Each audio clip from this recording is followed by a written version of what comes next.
हरे कृष्ण। आप सभी का स्वागत है आचार्य सीरीज़ में। मैं हूँ श्री चैतन्य चंद्र दास। आज हम अनंत आचार्य की एक छोटी सी लीला देखेंगे।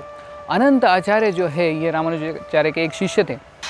एक बार रामानुजाचार्य जब श्रीरंगम में रहते थे तब उन्होंने ऐसा एक सवाल पूछा सबको कि मेरी ऐसी इच्छा है कि तिरुपति में जाके कोई तो ये भगवान बालाजी का एक ऐसा बढ़िया सा गार्डन बनाए और उनके लिए अच्छा सा एक मंदिर बनाए। तो ऐसी रामानुजाचार्य की इच्छा थी। उन्होंने सारे शिष्यों को पूछा कि कौन जाके ये कर सकता है। तो श्रीरंगम में रामानुजाचार्य रहते थे और उनके सारे शिष्य वहीं पे रहते थे, लेकिन कोई रेडी नहीं था वो श्रीरंगम छोड़ के, रामानुजाचार्य का एसोसिएशन छोड़ के तिरुपति में जाके बालाजी के लिए बढ़िया सा गार्डन बनाए। तो उसमें से एक शिष्य राजी हो गए। और वो कौन थे?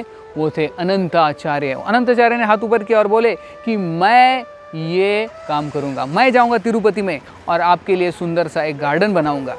तो वो अनंताचार्य जो थे उन्होंने हाथ उठाया और बोले कि मैं आज ही चला जाऊँगा तिरुपति में आपकी इच्छा पूरी करने के लिए। तो अनंताचार्य के ऊपर बहुत खुश होते हैं रामानुजाचार्य बोलते कि आपको भगवान की पूरी कृपा मिलेगी, आप जाके बालाजी के लिए सुंदर सा गार्डन बनाओ तिरुपति में।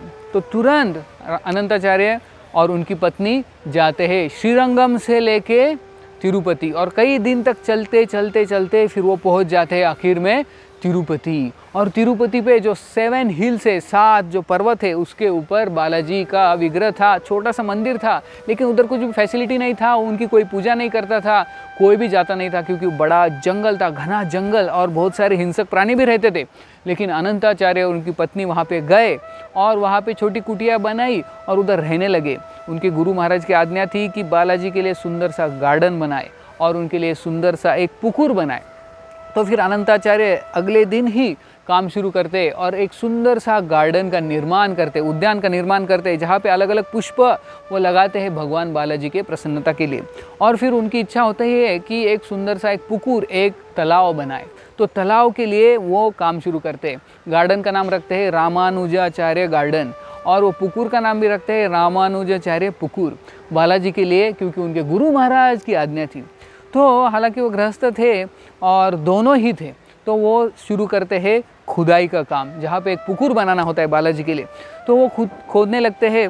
तो अनंताचार्य खोदते हैं और फिर वो एक बकेट में डालते पूरी मिट्टी और वो उनके पत्नी के पास देते हैं। और वो पत्नी जाके क्या करती है, दूर जाके कहीं पे वो मिट्टी डालती है। तो ऐसे वो डेली करते हैं और इतना मेहनत लगता है, इतना बड़ा तालाब है, 2 लोग क्या कर सकते हैं।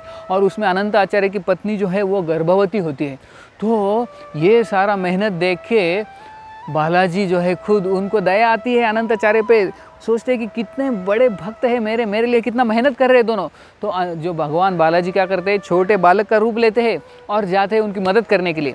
और वो बालक के रूप में वो बालक जाता है और अनंताचार्य को बोलता है कि मैं आपकी कुछ मदद करूं, ये अपना इतना बड़ा पुकुर खोद रहे हैं भगवान के लिए, मैं भी आपकी थोड़ी मदद करना चाहता हूँ, मैं भी सेवा कर सकता हूँ।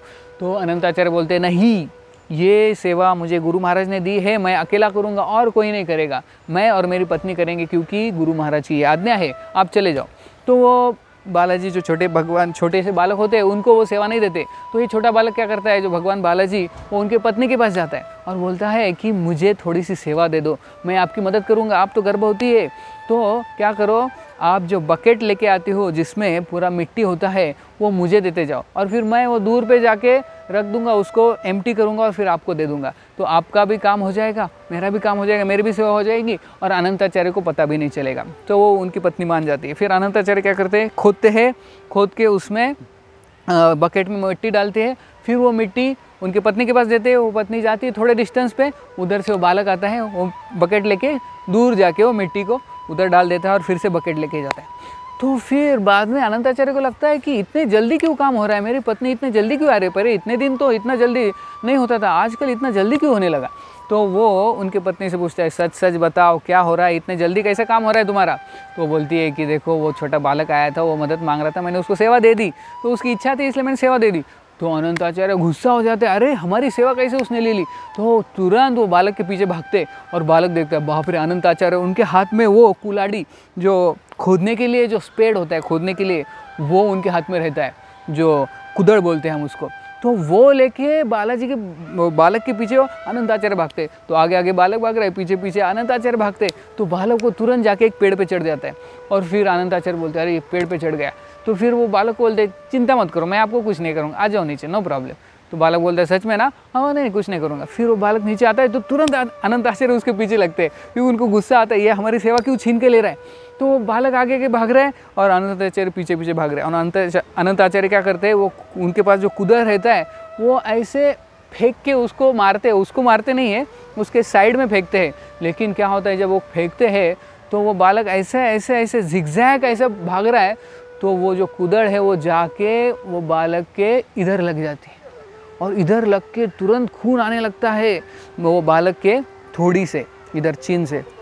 तो फिर वो बालक आगे भाग जाता है और अनंत आचार्य पीछे भागते देखता है अरे खून आ रहा है, और वो अनंत आचार्य को लगता है अरे मैंने बालक को क्यों मारा। फिर वो बालक जाता है और अल्टर के अंदर चला जाता है, ऐसे प्रदक्षिणा मार के अल्टर के अंदर चला जाता है। फिर अनंत आचार्य सोचते हैं अरे ये कौन है, बालक अंदर गया अल्टर के अंदर। और फिर बाद में खटखटाते हैं, कोई खोलता नहीं है। फिर थोड़ी देर के बाद वो दरवाजा जोर से ढकेल के वो खोलते हैं और अंदर देखते हैं तो भगवान बालाजी का विग्रह देखते हो और बालाजी के इधर से खून आ रहा है। अनंत आचार्य को इतना पछता होता है कि क्या किया मैंने, खुद बालाजी भगवान साक्षात छोटे बच्चे के रूप में आए थे यहाँ पे मुझे मदद करने के लिए और मैंने उनको ये कुदड़ से मारा, उनके इधर से खून आ रहा है। तो उनको बहुत पश्चाताप होता है अनंत आचार्य को। फिर वो क्या करते हैं, चंदन का लेप करते हैं और आके बालाजी को इधर लगाते हैं चंदन का लेप, ताकि उनका खून रुक जाए। फिर वो खून रुक जाता है, फिर बालाजी प्रसन्न हो जाते हैं। तो तब से ये बालाजी को यहाँ पे हम चंदन लगाते हैं। आपने बहुत सारे मंदिर में देखा रहेगा कि बालाजी को यहाँ पे चंदन क्यों लगाते हैं, क्योंकि यहाँ पे उनका खून आता था तो अनंत आचार्य ने उनको यहाँ पे चंदन लगाया था। तब से ये प्रथा चल रही है कि हर बार हर रोज़ बालाजी भगवान को इधर चंदन लगाते हैं। और आज भी वो फेस्टिवल मनाते हैं हर साल, जब बालाजी भगवान बाहर से आते हैं और मंदिर की प्रदक्षिणा करते हैं, क्योंकि उस टाइम मंदिर की प्रदक्षिणा करके वो अंदर चले गए थे और उल्टा प्रदक्षिणा किया था बालाजी ने, जो बालक ने, क्योंकि अनंत आचार्य पीछे भाग रहे थे इसलिए लेफ्ट साइड से प्रदक्षिणा करके वो अंदर चले जाते हैं। तो आज भी एक फेस्टिवल साल में होता है जहाँ पे वो उत्सव विग्रह बाहर आते हैं बालाजी के और वो लेफ्ट साइड से उल्टा प्रदक्षिणा करते हैं। तो ये फेस्टिवल आज भी मनाया जाता है। तो ऐसे थे अनंत आचार्य, जिनके वजह से हम आज देखते हैं बालाजी में इतना बड़ा भव्य दिव्य आज ऑपुलेंस है, ऐश्वर्य है, क्योंकि उन्होंने ही शुरुआत किया। जहाँ पे जंगल था उधर उन्होंने आज इतना बड़ा गार्डन, एक पुकुर और बालाजी का मंदिर आज जो है केवल अनंत आचार्य की वजह से है। तो ये छोटी सी लीला है अनंत आचार्य की। तो आप सभी जो है, आपने जो वीडियो देख रहे हैं, आप कमेंट कर सकते हैं नीचे कि आपको इस लीला से क्या सीखने को मिलता है, some lesson from this past time. तो आप कमेंट में लिख सकते हैं कि आपको क्या सीखने को मिलता है इस लीला से। तो बहुत बहुत धन्यवाद। हरे कृष्णा।